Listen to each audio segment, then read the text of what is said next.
Okay, so this is a 45-year-old house, log cabin, and we bought this house last fall, and just wanted to kind of go through some of the issues we've had with the septic tank and the septic system overall before I cover this back up. Starting at the beginning, talked with previous owners. I don't know if they'd ever emptied the septic tank out. I say that because they didn't know where it was. See that vent pipe right there? So they told me as we were, doing the walkthrough or whatever before we bought the house, we're like, yep, just come straight out the wall. There's a septic tank. So we buy the house. I call a septic place and I'm like, hey, would you guys come out and just do an inspection and pump the tank out if it needs it? They said it's been a long time since it's been pumped out. Yeah, 45 years is how long it's been since it's been pumped out. So long story short, they try to come find it. They can't find it.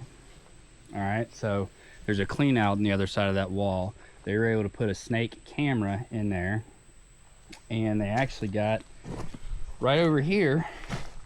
There's several bins, lots of bins, right? And they got over here and realized that, oh, there's a break in it. It'll be about $1,000 for us to come out here, $1,000 to $1,500 to come out here, dig it up, find the break, and fix it. And I was like, all right, well, I own a shovel, so yeah, no thanks. So as a responsible citizen, I called 811 before I started digging, and they actually marked, that's what all this red paint is.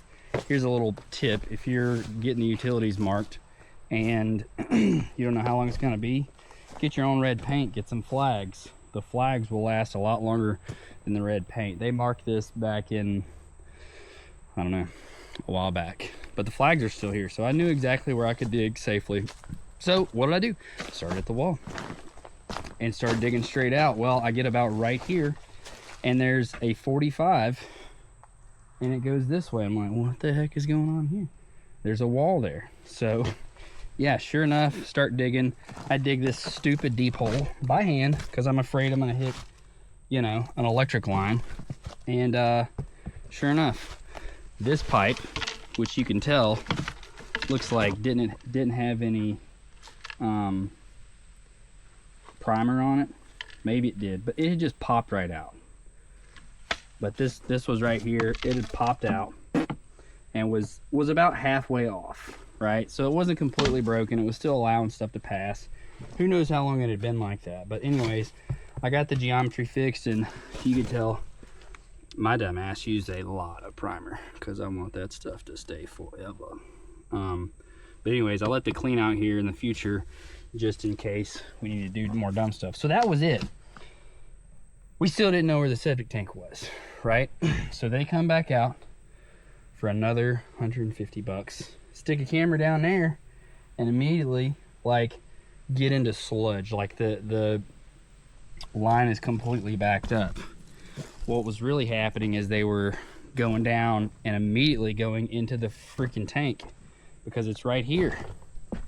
Yeah, the tank is underneath this wall. Now, this wall wasn't originally built with the house. I think I was told it was built sometime in the 90s. They were going to do the addition like we're starting to do, but they just turned it into a deck, which is cool. That's fine. The problem is there's a box of shit underneath the footings of this wall, and I think the wall extends beyond it, so there is some bearing on native soil. So there's probably only just this section right here that is actually sitting over top of the shit box. Regardless, we found the shit box. So originally it had a solid lid, and I was like, it was a lot to dig this thing up, and that sucked. But I got it pulled up, and I got a quote for like $350 from a precast place. Well, the septic people said they could do it, and it would be, like $1,000. We'll put a lid on it that has a hole in it. And my dumb ass is like, well, I know how to make shit out of concrete, so I have a bunch of lumber laying around. I'll just make one out of concrete. So I did. I made the same shape, and I just put a hole in it. I put some rebar lifting eyes in it so I could pick it and set it in place. So get all that done, get it pumped out. I think we're freaking cruising, you know. I buy these riser pipes, get this all set on there with the correct anchor bolts. I glue it down. I'm like, hell yeah, ready to cover this thing up. And about a week later, water's leaching out of the top of the lid. I'm like, well shit, did I screw up the shape of the lid? Is it supposed to be watertight? So I called the septic people. Before I did that, I tried gluing it. I put some concrete around it to seal it up. Didn't work. It was still leaching out. I called the septic people back and they're like, yeah, it's not supposed to come out of the lid.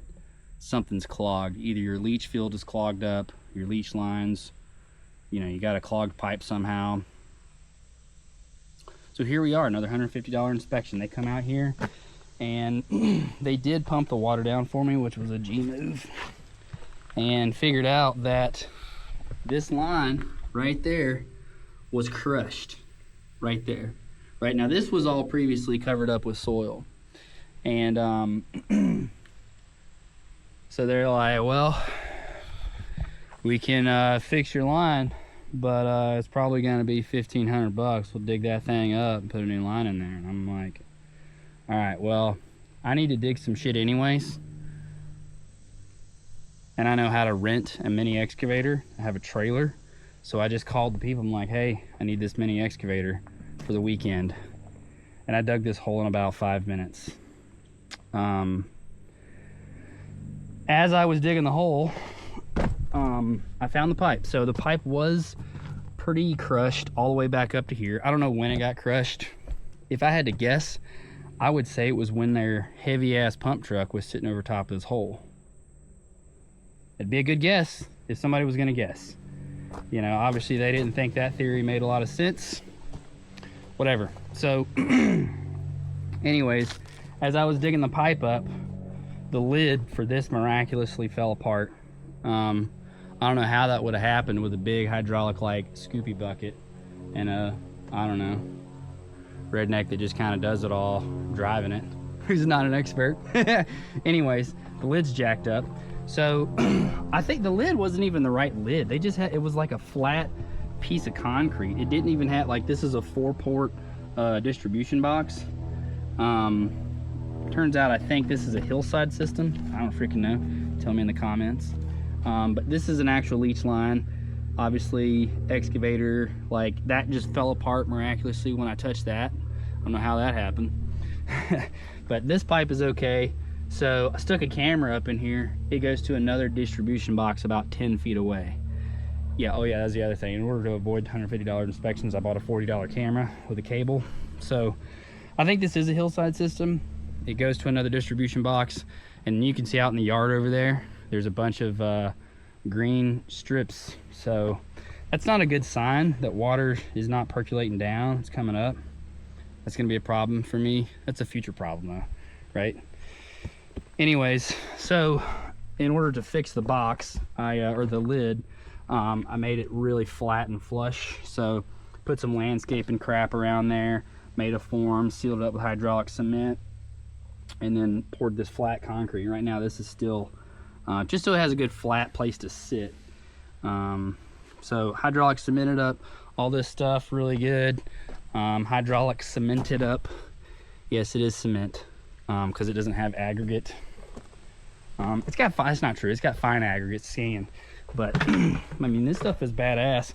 If you guys don't know what it is, we've used this. My background is in commercial diving. I'm also a civil engineer, but before I finished my civil engineering degree, I took a semester off 22 times in a row to do fun commercial diver stuff. And then we use this stuff all the time, sealing things up underwater. You can make it into balls and quickly hand it off to the diver. He can run down, take it back apart, and fill gaps in like concrete formwork underwater. It's pretty handy for that. So I knew how to use that crap. So anyways, got the new pipe installed and was trying to figure out what the heck I was gonna do with a new lid.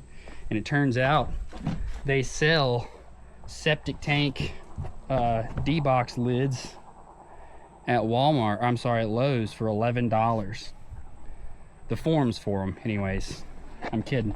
This is a drip pan for a hot water heater, and I needed one of those anyways. So I was like, hell yeah, I'm gonna put this as my form, put a little couple sticks of rebar down in there, and I can make myself a new lid, just like I made that stupid lid. And then I was like, you know what, I'm not doing that. After I found this beautiful rock that is almost the right size. I say almost because I'm gonna actually take hydraulic cement, lay this down perfectly flat, and smooth up a big flat surface so that this flat surface over here matches up with that flat surface over there. And I'm still gonna use obviously the drip pan because I needed a drip pan anyways. The key things here with this distribution box that I was really concerned about, right? Is it the crushed pipe that's causing the septic tank not to drain properly? Maybe. Is the leach field backed up? Well, there was a fair amount of solids and like sludge. It was probably 1/2 to 3/4 full on these leach lines and that transfer line. I think that's what that called. I just made that up. So what I did is I took the water hose on the jet setting and just blasted water up in there. And now this, you can see the septic rock. So this was a leach line. It was actually that guy right there. So you can see all the holes in it. This is made to drain, right? So from here out, it was made to drain. Presumably there's more septic rock underneath there. I don't know, maybe not. Regardless, you can blast, I blasted water up there for like 10 minutes and it never really backflowed. So it is taking water that way. And I did the same thing. I'll put up a video showing the water blasting, but basically it took water that way too for like 10 minutes. So I think the septic system is working pretty good right now. It just had some like major pain in the ass hiccups. But I'm almost done. I'm getting ready to set this thing back over top of it, and obviously I'm going to regrade everything with this backhoe, so that this is right at near the surface. I'm going to hide it with some gravel, but I'll know approximately where it is moving forward. And you know, it's a pretty good feeling. Like, at least I know from here back to the toilet, the septic system is in pretty good shape. So if it starts backing up again in the future, there's a pretty good chance I need a new leach field. But at least I don't need to go do all this crap again. I can start right here, get to this distribution box, probably put in a new distribution box, and then do ever what. I'm a pretty big fan of doing things the right way, so getting the health department involved, getting a permit, doing all that the right way. We'll just have to cross that bridge when it comes to it. So anyways, this was a lot of time figuring out what the hell to do next. I guess one last thing about this, that was a 6-inch hole, and I thought about installing the filter that goes in there, and I was like, you know what, no thanks. The weird thing about this septic stuff is that, like, once the door's been open for like 6 hours, it doesn't stink. Maybe I'm getting used to it. I'm probably just getting used to the shit smell. But anyways, to seal the pipe up, I put a whole bunch of plumber's putty around the whole thing, just packed that stuff in there, you know what I'm saying? And then on the back side, I sealed it all up, top, bottom, sides, really good with hydraulic cement as well. And then to keep this stable, I'm actually putting in lifts, like 4 to 5 inch lifts of gravel around the side, so maybe that'll transfer the load, and I'm compacting the shit out of it. So trying to get the soil very, very stable so that, you know, until I get it back up, it settles back in. I'm gonna make a really good effort to not drive over top of this with anything heavy ever again. But trying to kind of geoengineer the soil a little bit so it's compacted really tight up to a pretty high level. That's going to take a lot of effort. I hate that I just spent 50 bucks on this stupid thing yesterday, but that is one way of doing it. I tell you what, everybody that's buying these maces at like Rogue Fitness that weigh like 15 or 20 pounds, Those are like $200. This was 50 bucks and it weighs 15 pounds. You can save $150 rather than going to Lowe's. I'm sorry, rather than buying one off the internet by just going to Lowe's and getting this stupid thing. Now, you ought to be careful when you're swinging this son of a gun around that you don't, you know, like clip your, like Achilles or something like that. But, god dang, that's a pretty good workout. You just swing that around, all the functional nonsense that you can do with whatever that stuff is. Anyways, that's a small fitness tip in the middle of this shitbox video. So anyways, that's that. I just wanted to make a quick video to go through all the headaches and you know, some money saving tips if you're a redneck and knows how to like rent an excavator, make shit out of concrete, you know, simple little things like that. And if you don't know how to do that stuff, there's YouTube videos on how to do it. I'll actually put up a video. I'm sorry, I'll put some pictures on here that show what the form looked like. But like making shit out of concrete, like if there is a like homeowner like hack, is such a freaking hack. Because if you can measure stuff, you can like take lumber and make a box that's shaped like that stuff, and then you can look at just some general, like I have a civil engineering degree from University of Kentucky. I do bridge inspections and underwater inspections and stuff. I don't really design anything, but I know approximately how much rebar to put in stuff by like eyeballing it. So I put approximately that much rebar in there. Actually, I put more. So like I said, it's pretty easy, and there's like YouTube videos on how to make shit out of concrete. So this took 6 bags of Quikrete, which I think at like $5 a bag, or whatever it is, $7 or $8 a bag. Was that 40 bucks, 60 bucks, 50? Let's say it's 50 bucks for the concrete. I already had rebar laying around. To be fair, I'm putting the rebar in those footings, so I had rebar laying around. But say you had to go buy some sticks of rebar to put in there, it's like maybe $100. The septic dudes wanted $1,000 to replace this. So anyways, that's all I got. If you have any questions, I'm gonna put them in the comments or something. I'll try to answer them. I still don't know what I'm talking about most of the time, but you know, getting her done, saving, I think all told, you know, with inspections and doing all this stuff myself, for all the different things that they said they were gonna fix, excavator wise, I've probably saved at least 3,000 bucks on everything.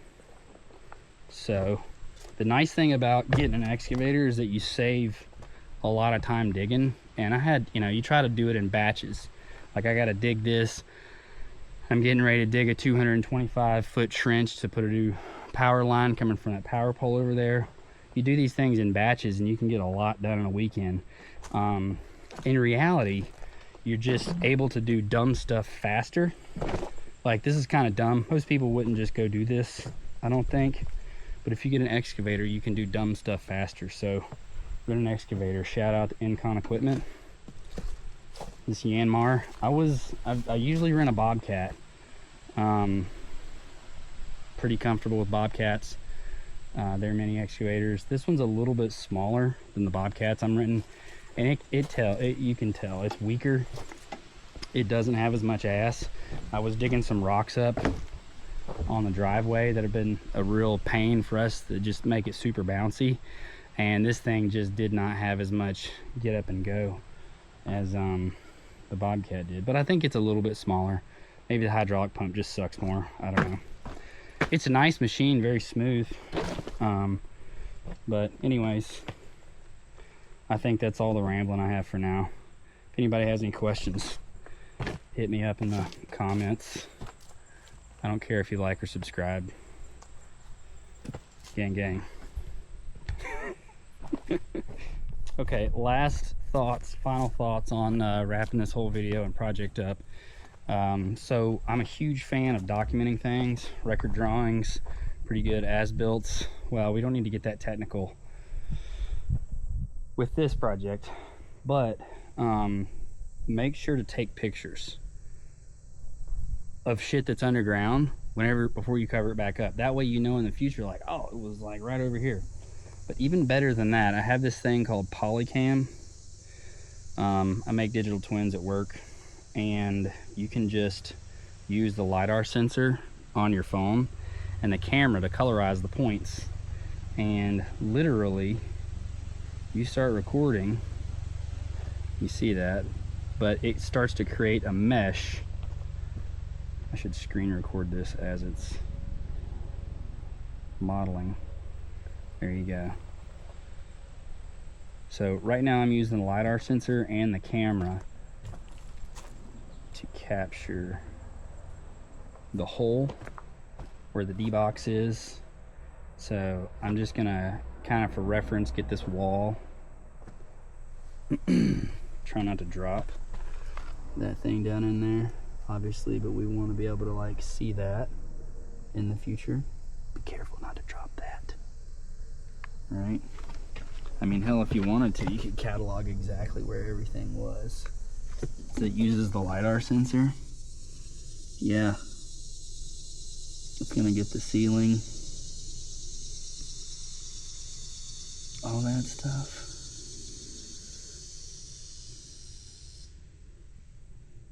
I'm running out of like twist in my arm, so I don't know if that's working or not, but anyways, you get the point.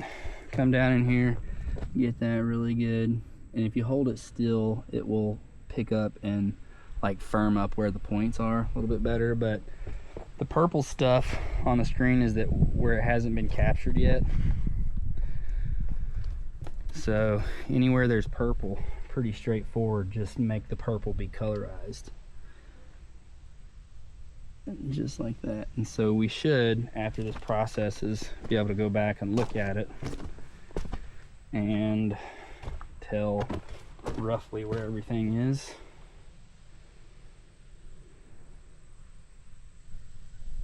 All right.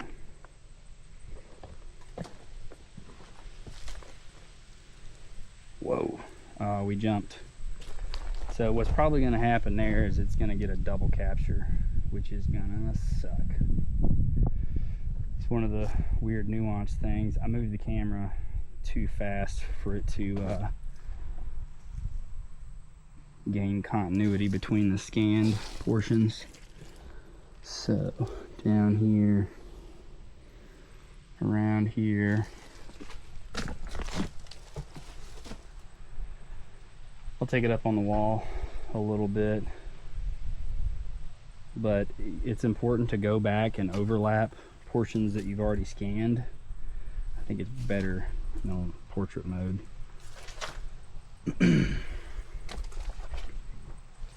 This stuff isn't really all that important, but just to get a bigger scene, I'll collect some of this as well. And again, I'm scanning back and forth. So I'm overlapping good scan stuff with new stuff. I don't know, we'll see. I think it's gonna double up that portion. Maybe it won't. The LiDAR sensor doesn't work very far away. It only works, I don't know, 10 to 15 feet away. So you have to get fairly close when you're doing this stuff. But it does turn out a decent model.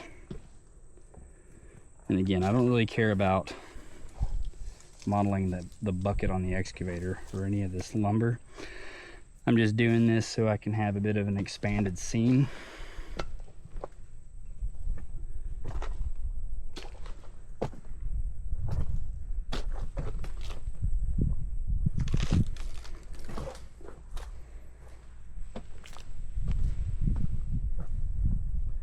So I'm gonna hold it here and make sure it did indeed get this. I think we're truing up the model right now.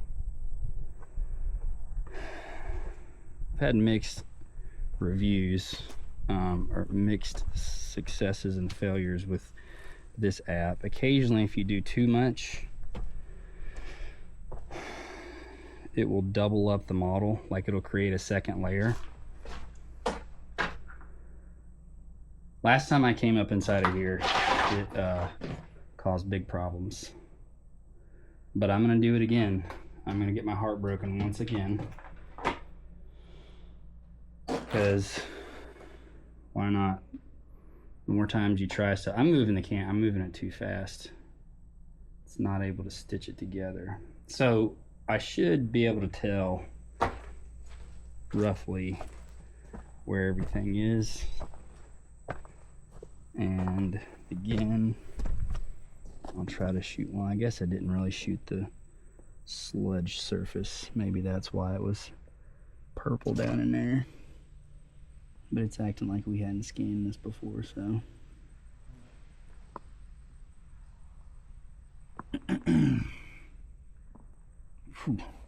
Does not smell good. Smells like shit. Alright, I think we've got it. So done saving data. It's pretty much that simple. I don't know, what's that, 5 minutes of walking around with your phone. It's probably gonna crash on me, which is gonna be awesome. Nope. There you go. It doesn't look like, yep, see that? You can see where the box sits underneath the footing. That is awesome. Just kidding, that's not cool. But anyways, that's that. So estimated 100 seconds to process. It always takes like 10 times that long to process. Because it goes through each one of these nodes to tie them together. But anyways, I just thought I would tack this on to the end of the shitbox repair video, because you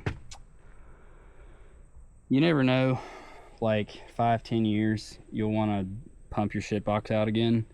It'd be good to know exactly where it is. Now the riser pipe is a pretty key feature that should be incredibly obvious from now on where that is, because this is going to be under like 2 inches of gravel. I should just be able to scrape the gravel back and find it pretty easy. But knowing where this distribution box is, you know, I don't know, I'm gonna forget. I'm like, does it come out here? You know, like I may not remember the exact orientation. I may guess that it's over there or over there. You know, it's hard to tell, but I can pull this model up. The big thing is, once you create the model, it's going to save to like the app in the cloud somewhere. Download it to like your Google Drive or OneDrive space, the actual model, so you can look at it in the future if this app just like dies and disappears forever, the way technology happens. It's just good to back stuff up, and then just make a house folder somewhere. Save all pictures of your house and crap like that. Save the models in there, that kind of stuff.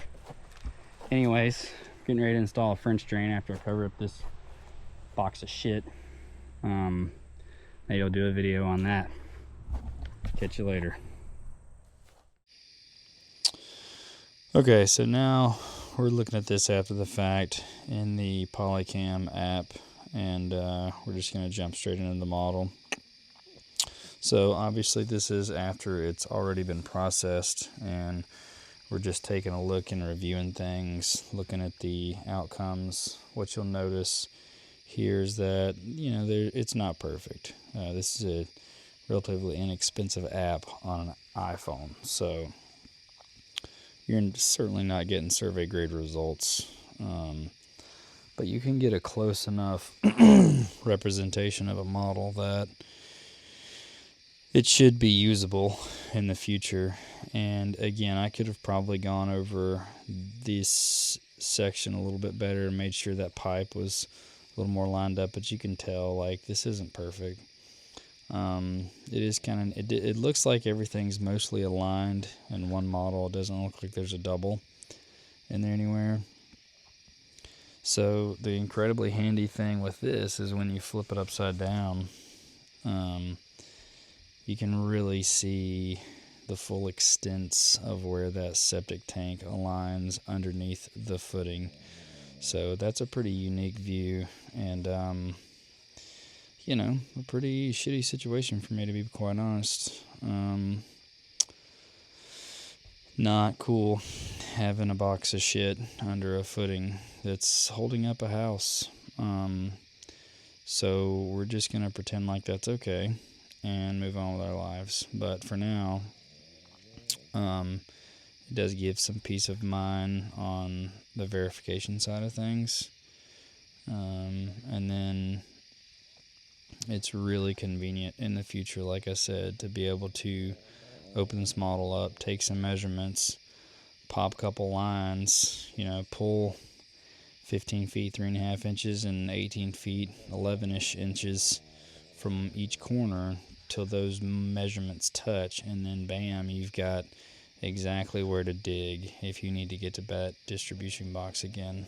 So that's the wrap up. Just wanted to show how to do that, how easy that is. Let me know if you have any questions. Thanks.